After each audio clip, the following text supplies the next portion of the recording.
తండ్రి అయిన దేవుని పరిశుద్ధ నామమునకు మహిమ కలుగునుగాక. క్రీస్తునందు నా ప్రియమైన శ్రోతలకు ప్రభునామమున వందనములను శుభములను తెలియచూస్తూ జీవవాక్కుల కార్యక్రమంలోని దేవుని మాటలు వినడానికి ప్రేమపూర్వకంగా మిమ్మల్ని ఆహ్వానించుచున్నాను. గ్రంథం నుంచి ఒక మాట చదువుకొని ప్రార్థనతో ముందుకు వెళ్దాం. గ్రంథం నుంచి ఒక మాట, కీర్తనల గ్రంథము 1వ అధ్యాయము 2వ వచనము. కీర్తనల గ్రంథము 1వ అధ్యాయము 2వ వచనము. యెహోవా ధర్మశాస్త్రమునందు ఆనందించుచు దివారాత్రము దానిని ధ్యానించువాడు ధన్యుడు. యెహోవా ధర్మశాస్త్రమునందు ఆనందించుచు దివారాత్రము దానిని ధ్యానించువాడు ధన్యుడు. ప్రార్థన చేద్దాం. ప్రభువైన దేవా, గొప్ప తండ్రి, వందనాలు ప్రభువా. మా ఎదురుగా మీరుంచినటువంటి నీ వాక్యాన్ని బట్టి స్తుతులు చెల్లిస్తున్నాం నాయన. ఇదిగో టీవీ ఎదురుగా కూర్చొని వింటున్నటువంటి మా ప్రియమైన శ్రోతలను బట్టి మీకు వందనాలు స్తుతులు చెల్లిస్తూ మా శ్రోతలను మీ పాదముల చెంత ఉంచుతూ ప్రార్థిస్తున్నాం ప్రభువా. వినగలిగిన చెవిని, గ్రహించగలిగిన హృదయాన్ని ఆయన వారికి అనుగ్రహించు తండ్రి. మీ మాటలు మీరు బోధించండి తండ్రి. మా శ్రోతలకు నీ మాటలు మాట్లాడుటకు, బోధించుటకు నిలువబడినటువంటి నేను ఏ పాటి వాడనయ్యా, ఎంతటి వాడని యేసయ్యా. మా మంచి బోధ కూడా మీరు మాట్లాడండి తండ్రి. మీరు వినిపింపచేయండి ఆయన. మీరు మాట్లాడితే ఆయన నీ మాటలు జీవం ఉందయ్యా, బలం ఉంది ప్రభువా, శక్తి ఉంది ప్రభువా, ఉజ్జీవం ఉంది నాయన. మాట్లాడయ్యా. నాకు మా శ్రోతలకు కావలసినటువంటి మీ జీవవాక్కులు వినిపింపచేయమని మమ్మను, మా శ్రోతలను, ఈ టీవీ సాధనాన్ని మీకు సమర్పించుకుంటూ యేసు నామమున ప్రార్థిస్తున్నాను తండ్రి. ఆమేన్. క్రీస్తునందు నా ప్రియమైన శ్రోతలారా, ఆధ్యాత్మిక ఎదుగుదలకు, ఆత్మీయ ఎదుగుదలకు, క్రైస్తవ జీవితపు ఎదుగుదల కొరకు, క్రైస్తవ ప్రవర్తన ఎదుగుదల కొరకు మనం ఏం చేయాలి? సందేహం ఏమి లేదు, సంశయం ఏమి లేదు. మనం క్రైస్తవులం. గుడికి వెళ్తున్నాం, ఆరాధనలు పాల్గొంటున్నాం, ప్రభువుకు అర్పిస్తున్నాము. మరి చేతనైనంతగా మనము పాల్గొంటున్నాం. పాడుటలో కానీ, చదువుటలో కానీ, లేకపోతే అర్పించటంలో కానీ, పని చేయడంలో కానీ పాల్గొంటున్నాం. అయితే మంచిదే, అంతటితో ఆగిపోకూడదు. ఆత్మీయంగా దినదినము క్రమేపీ ఎదగాలి. ఎంతవరకు ఎదగాలి అంటే ప్రభువుకు సన్నిహితంగా ఉండేంతవరకు ఎదగాలి. యేసయ్యకు సన్నిహితంగా ఉండేంతవరకు ఎదగాలి.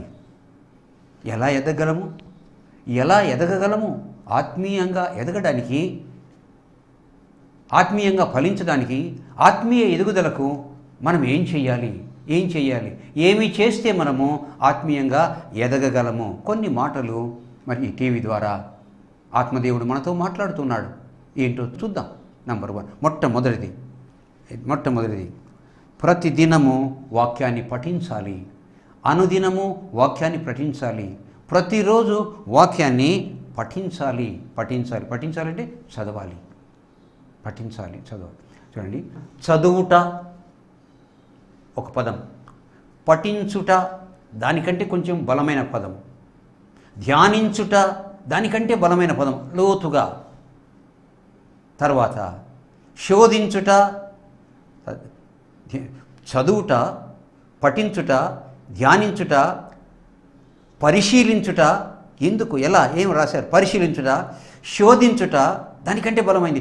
పరిశోధించుట అంటే ఇంకా ప్రభువును అంగీకరించినటువంటి క్రైస్తవుడైనటువంటి వ్యక్తి చేయాల్సిన పని ఏంటంటే క్రమేపీ ఎదగాలి. ఎలా? చదవాలి, పఠించాలి, ధ్యానించాలి, పరిశీలించాలి, శోధించాలి, పరిశోధించాలి. ఎలా రాయించావు ప్రభువా? నాకు అర్థం కావడం ప్రభువా, నాకు బోధించు ప్రభువా, దీని భావం ఏంటి ప్రభువా? ఆయన్ను శోధించాలి, పరిశోధించాలి, ఇంకా చేయాలి. అయితే ఎట్లా? అది ఎలా? ప్రతిదినము చేయాలి. మొదటి కీర్తనలో ఎంత చక్కగా చెప్పబడిందంటే ఈ మాట, యెహోవా ధర్మశాస్త్రమునందు ఆనందించుచు దివారాత్రము దానిని ధ్యానించువాడు ధన్యుడు. దివారాత్రము చదవాలి. ఎప్పుడు సమయం ఉన్నా సరే, ఏమాత్రం అవకాశం ఉన్నా సరే దివారాత్రం దాన్ని ధ్యానించేవాడు ధన్యుడు. అతడు నీటి ఎలా ఉంటాడు ఆ వ్యక్తి? నీటి కాలువల ఎవరನ್ನು నాటబడినదై ఆకువాడక తన కాలం మందు ఫలమిచ్చు చెట్టు వలె ఉంటాడు. ఎటువంటి పరిస్థితుల్లో ఆకు వాడక ఎండిపోక ఫలమిచ్చే తగిన కాలంలో ఫలమిచ్చే చెట్టులాగా ఉంటాడు. ఎవరు? దివారాత్రము దాన్ని ధ్యానించువాడు.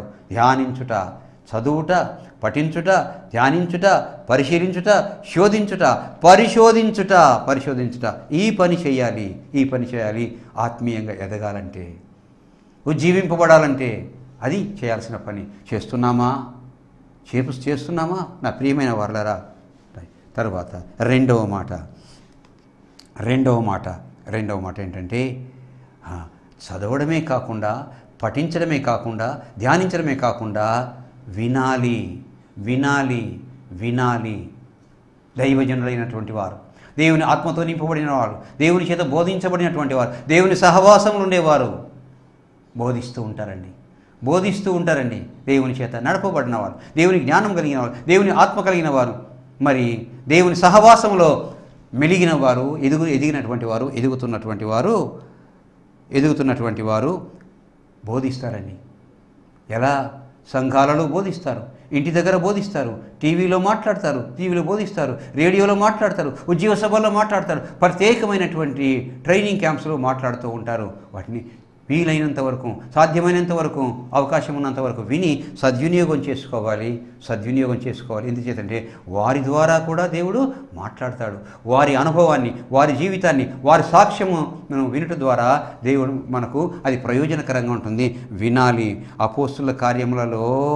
అపోస్తుల కార్యములు అంటే మన పితరులైనటువంటి అపోస్తులు దేవుని ఎడల చేసినటువంటి భక్తి కార్యములు, దేవుని ఎడల వారు చేసినటువంటి పనులలో అద్భుతాలు చేశారండి. బోధించడమే కాకుండా అద్భుతాల కార్యాలు చేశారండి. పేతురు, యోహాను, పౌలు గారైతే అద్భుత కార్యాలు చేశారండి. ముందు వాక్యం విన్నారు, వాక్యం విన్న తర్వాత స్వస్థపరిచిన తర్వాత వారిని బలపరిచారండి. అపోస్తుల కార్యములు 4వ అధ్యాయం 4వ వచనంలో వారు బోధిస్తున్నారు. ఏం చదువుకున్నారండి? మామూలు చదువులండి వాళ్ళు చదివింది. చదవడానికి వచ్చేమో చేపలు పట్టుకునే బెస్తవారు.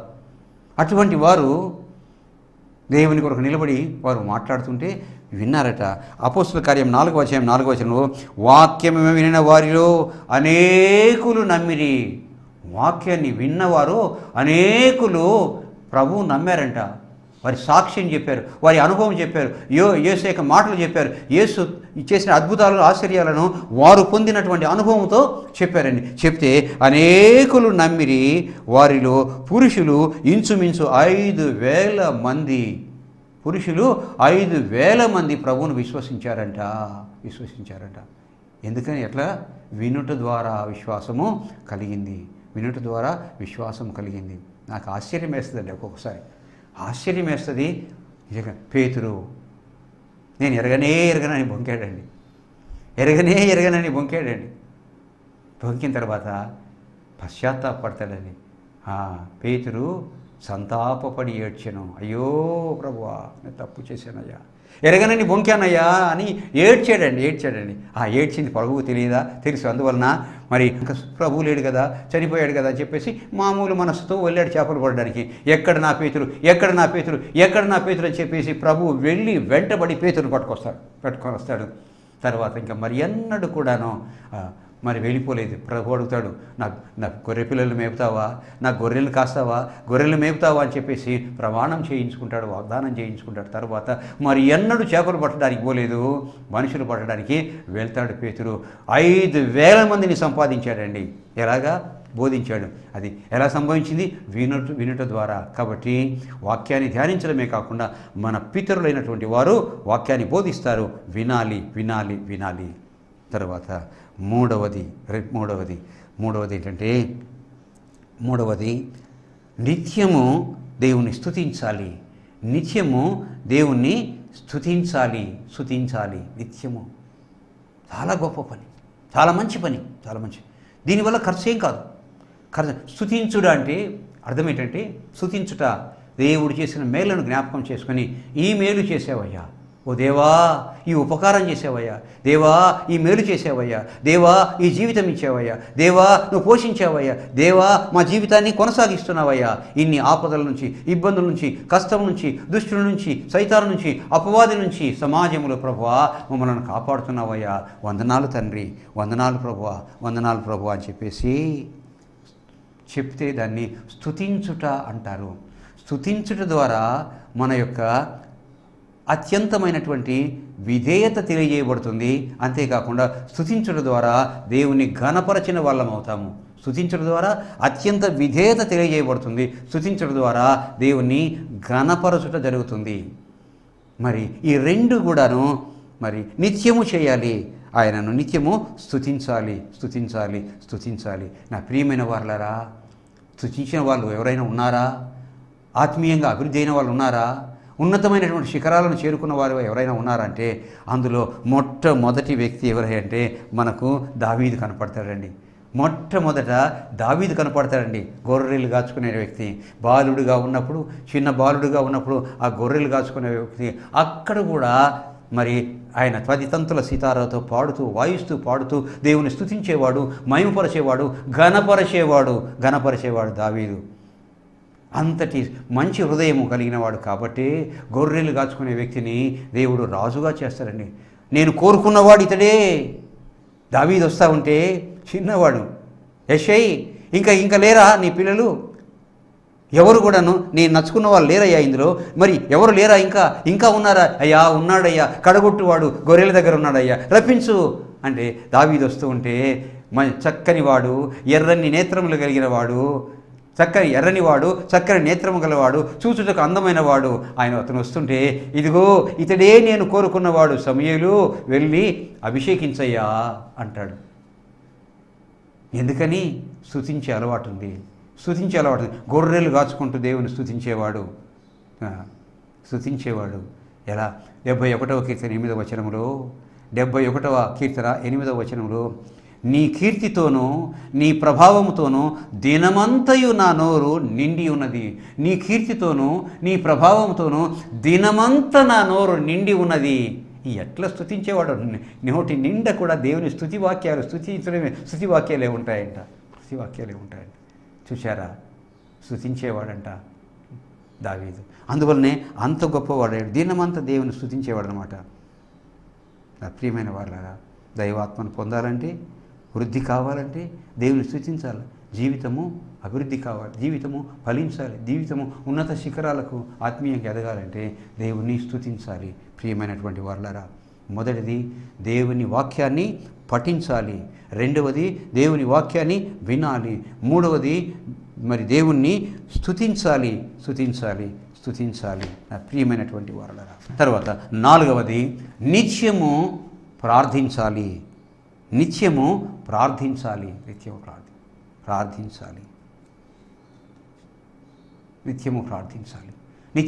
అంటే ఎల్లప్పుడూ ప్రార్థించాలి. సమయం దొరుకుతుందా? దొరుకుతుందండి. మనసు ఉండాలి కానీ మార్గం ఉండకపోదు. కూర్చున్నప్పుడు, లేచినప్పుడు, వెళ్తున్నప్పుడు, పని చేస్తున్నప్పుడు ఆయనను జ్ఞాపకం చేసుకొని మరి ఆయనను ప్రార్థించడము కష్టమైనది కాదు. ప్రార్థించాలి. ప్రియమైన వారి దగ్గర దావీదు ప్రార్థించేవాడు.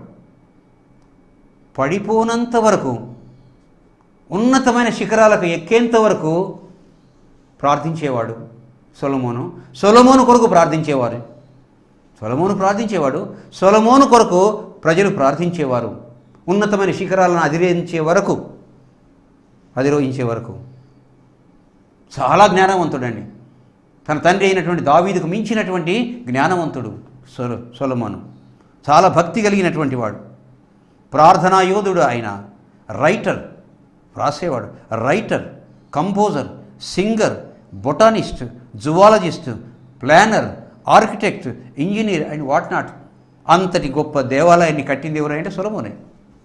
దావీదు కట్టడానికి అన్నీ ఏర్పాటు చేసి ఉంటే, నువ్వు కట్టడానికి వీల్లేదయ్యా, నీ గర్భవాసమున పుట్టబోవు నీ కుమారుడు నా కొరకు కడతారంటే, ఇదంతా కూడా మరి దావీదు చేసిన ఏర్పాట్లన్నీ కూడా కార్యరూపమున పెట్టి అంత గొప్ప ప్రపంచ ప్రసిద్ధమైనటువంటి దేవుని ఆలయాన్ని కట్టింది ఎవరంటే సొలొమోను. ఎంత గొప్పవాడు కాగలిగాడంటే, అరే చిన్న బొటానిస్ట్ ఆయన, చిన్న గోడ మీద పెరిగే నాచు మొక్కల గురించి రాశాడండి ఆయన. ఏనాడో జువాలజిస్ట్, జంతువుల గురించి ఆయన రాశాడండి. అంత గొప్పవాడు. కీర్తనలు రాశాడండి ఆయన, సామెతలు రాశాడండి ఆయన. పడిపోక మునుపు, దేవునికి దూరం కాక మునుపు. అయితే అంత గొప్పగా ఎదగడానికి కారణం ఏంటంటే, అంత గొప్పగా ఆశీర్వదించబడడానికి కారణం ఏంటంటే, అంత గొప్పగా ఔన్నత్య స్థితిలో ఉండడానికి కారణం ఏంటంటే, కీర్తనల గ్రంథము 72వ కీర్తన 15వ వచనములో ఈ మాట రాయబడింది. 72వ కీర్తన 72 15వ వచనంలో, అతని క్షేమముకై జనులు నిత్యము ప్రార్థన చేయుదురు. అతని క్షేమము కొరకై నిత్యము ప్రార్థన చేయుదురు. నిత్యము ప్రార్థన చేయుదురు. అయ్యా, మా రాజు, మా యజమాని, మా ఏలినవాడు, మా ప్రభు, మా అధిపతి, ఆయనను కాపాడు, దీవించు, ఆశీర్వదించు, జ్ఞానం అనుగ్రహించు అని చెప్పేసి ఆయన కొరకు ఆయన ప్రజలు ప్రార్థన చేసేవారంట. ఎంత గొప్పది, ఎంత గొప్పది. కనుక ఆధ్యాత్మిక ఎదుగుదలకు ప్రార్థన చేయాలి. ఒక వ్యక్తి ఎంత ప్రార్థన చేస్తాడో, ఆయన ప్రార్థన చేసే విధానము, ఆ వ్యక్తి ప్రార్థన చేసే విధానము, ఉపయోగించే పదాలు ఆ వ్యక్తి యొక్క ఆత్మీయ జీవితాన్ని తెలియజేస్తాయి. ప్రార్థన చేయకపోయినట్లయితే ఆత్మీయ జీవితము నిల్. ప్రియమైన వారల, ఆత్మీయ జీవితము నిల్. కాబట్టి ఆత్మీయ జీవితము తెలియజేయబడుతుంది ప్రార్థించడం. అసలు ప్రార్థన అంటే దేవునితో మాట్లాడడం. మన తండ్రితో అడుగుతాం, నాకు అది కావాలి, నాకు ఇది కావాలి. అమ్మని అడుగుతాం, నాకు అది కావాలి, ఇది కావాలి, ఇది వండి పెట్టు, అది వండి పెట్టు, ఇది నాకు ఇష్టము, అది రుచికరమైనది అడుగుతాం. అవునా? మరి ప్రార్థించుట మన పరలోకపు తండ్రిని మనం అడగడము, మాట్లాడడము. ఎలా?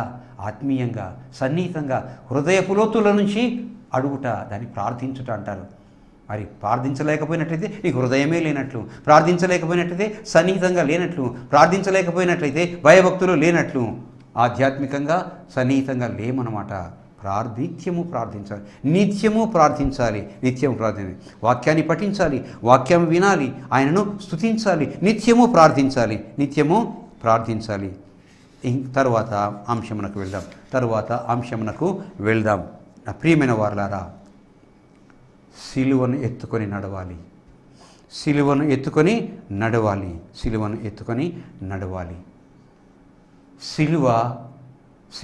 నడవడం అంటే, క్రైస్తవులు ఆత్మీయంగా అభివృద్ధి కావాలి, ఆత్మీయంగా ఆస్వాదించబడాలంటే ఒక సిలువను తయారు చేయించుకొని, సిలువను ఎత్తుకొని పోయిన దగ్గరికల్లా సిలువను ఎత్తుకొని పోవడమా? అదే సిలువను ఎత్తుకొని నడవాలంటే? సిలువను ఎత్తుకొని నడవడం అంటే అదే అర్థము? కాదండి. సిలువ ప్రేమకు గుర్తు. సిలువ త్యాగానికి గుర్తు.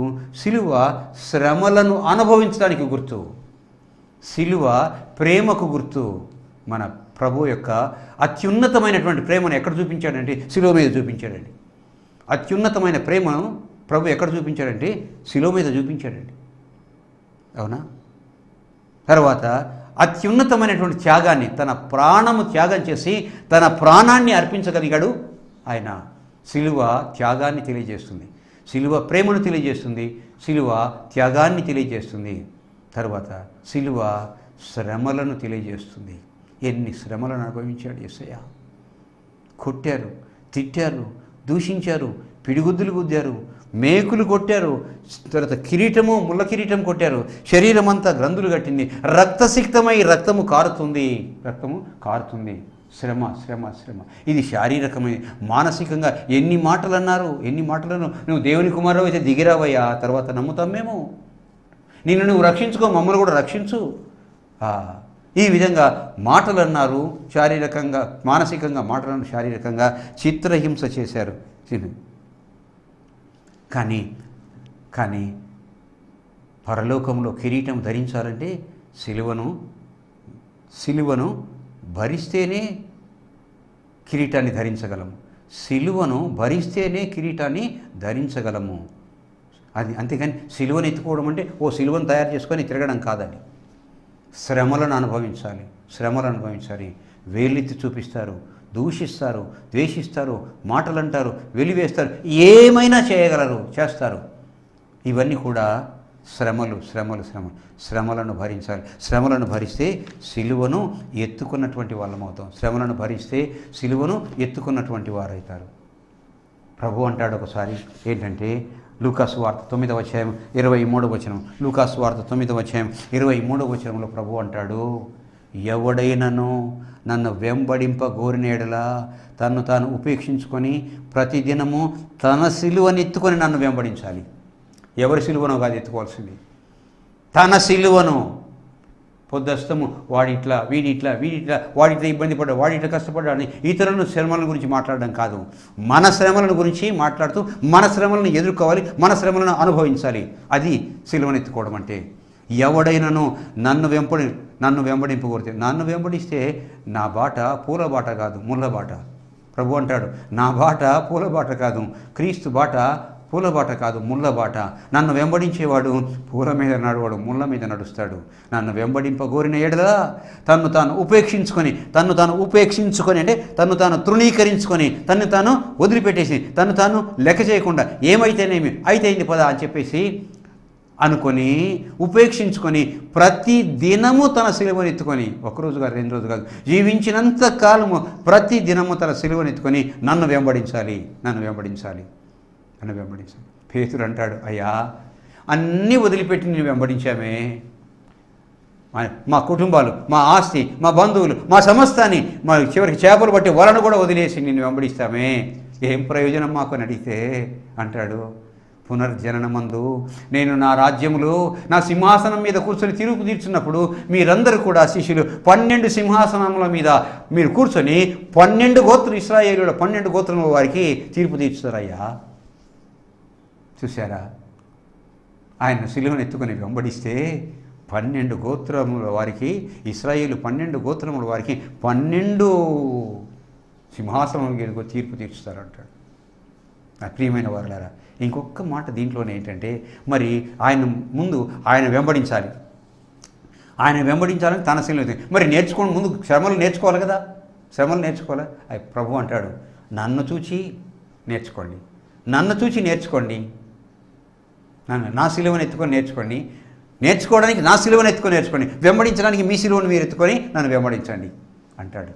చూసారా నా ప్రియమైన వారులారా, ఆత్మీయంగా మరి ఇన్ని భరిస్తారు, అప్పుడు ఎదగగలము. లేకపోతే ఎక్కడ వేసిన గొంగలి అక్కడే ఉన్నట్లు, అంతే. ఎక్కడ వేసిన గొంగలి అక్కడే ఉన్నట్లు. ప్రియమైనటువంటి వారు ఆత్మీయంగా అభివృద్ధి కావాలంటే సరే. ఇంకొక మాట, ఒకరినొకరు హెచ్చరించుకోవాలి. ఒక వ్యక్తి చిన్న పొరపాటు చేస్తాడు, పొరపాటు చిన్నది, తప్పు లేక చిన్న దోషం ఏదైనా ఉంటే ఒకరినొకరు హెచ్చరించుకోవాలి.